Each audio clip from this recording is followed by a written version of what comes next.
ओम शांति। न केवल हम सभी सुनेंगे, अब चलेंगे हम सभी बहुत श्रेष्ठ नशे की ओर। हम सभी का ये सबसे श्रेष्ठ भाग्य है। मेरे साथ साथ सभी बातें करेंगे। हम परमात्म पालना में पल रहे हैं।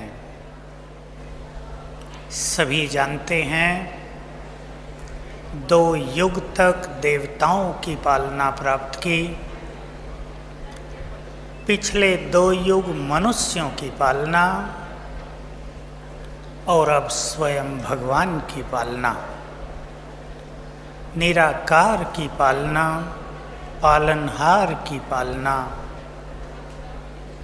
आज फिर से हम सब की पालना करने के लिए भाग्य विधाता, वरदान देने वाला फिर से हमारे सामने आ रहे हैं। एक बहुत अच्छी प्रैक्टिकल बात मैं आपके सामने रख देता हूँ। सभी उस नशे में चलेंगे। ओम शांति भवन मधुबन में अव्यक्त बाबा के महावाक्य चल रहे थे। बाबा कह रहे थे कि अपने भाग्य को देखो, तुम परमात्म पालना में पल रहे हो। बाप ही तुम्हें सवेरे सवेरे जगाता है, रात को आकर सुलाता है, सवेरे आकर पढ़ाता है, वरदानों से पालना करता है, खिलाता है, तुम्हारा मन बहलाता है, तुम्हारे साथ खेलता है। बाबा ने कहा, अगर दुनिया वाले सुने तो तुम्हें कहेंगे कि भगवान इनके लिए खाली बैठा है क्या, जो जगाने भी आ जाता है और सुलाने भी। और बाबा ने ही उत्तर दिया था, तुम उन्हें बता दो इस समय भगवान हमारे लिए खाली ही बैठा है। सभी अपने भाग्य को देखकर इस श्रेष्ठ नशे में स्थित हो जाएं। कितने महान हैं हम सभी, कितनी महान हैं वो सब आत्माएं जिनके लिए भगवान खाली बैठा है। सभी विचार करेंगे,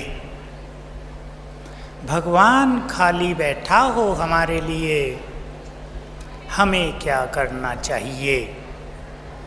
यहाँ मैं आप सभी को कहूँगा, बुद्धिमान वो जो कम से कम ये अच्छी तरह समझ लें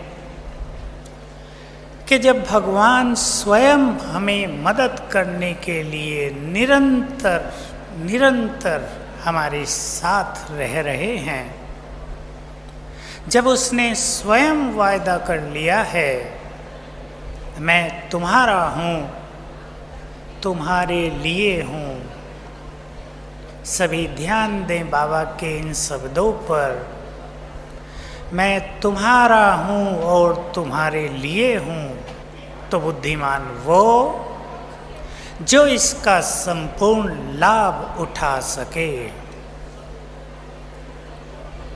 हम सभी लक्ष्य बना लें, संगम युग के इस जीवन की यात्रा को, जिसमें भगवान स्वयं हमारा साथी बन गया है, हमें पूरी तरह से एंजॉय करना है। सभी बात करें अपने से, अपने भाग्य को देखें। हमारे इस जीवन में भगवान आ गए, जीवन में आ गए हैं। साथी तो बन ही गए, परंतु जीवन में आ गए। जिसके जीवन में भगवान आ चुके हैं, जिसको जानने के लिए भी बहुत कठिन था आज तक, जिसकी महिमा को सुनकर हम सब सोचते थे कि उससे मिलना तो नितांत असंभव होगा, वो हमारे जीवन में आ गया है। बात करें अपने से, मुझे क्या करना चाहिए? इसी संबंध में सभी को बाबा का एक महावाक्य याद दिला दूं, साकार के समय का, बहुत पहला। बाबा ने कहा, मैं तुम्हें अपना सब कुछ देकर खाली होकर वतन में जाकर विश्राम करता हूँ। मैं तुम्हें अपना सब कुछ देकर वतन में जाकर विश्राम करूँगा। सब कुछ देने आया है, हमें उसको खाली करना है। बाबा के ही ये शब्द थे, मैं तुम्हें अपना सब कुछ देकर खाली होकर वतन में जाकर विश्राम करूँगा। सोच लें सभी, कौन कौन हम में से उसे खाली करेंगे? कौन खाली करेंगे? हाथ उठाएंगे जरा। है शक्ति खाली करने की भगवान को? बहुत अच्छा, सोच लें फिर से, क्या हमने अपने बुद्धि के बर्तन को इतना विशाल और शक्तिशाली बनाया है? आज दादी जानकी सुना रही थी ना,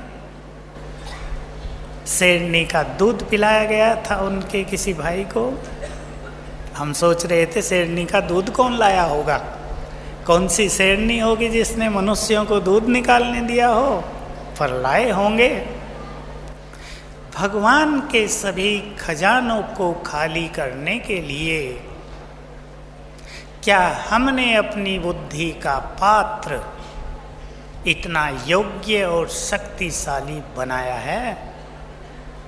बुद्धि का पात्र खाली भी होना चाहिए, योग्य भी होना चाहिए और बहुत शक्तिशाली भी।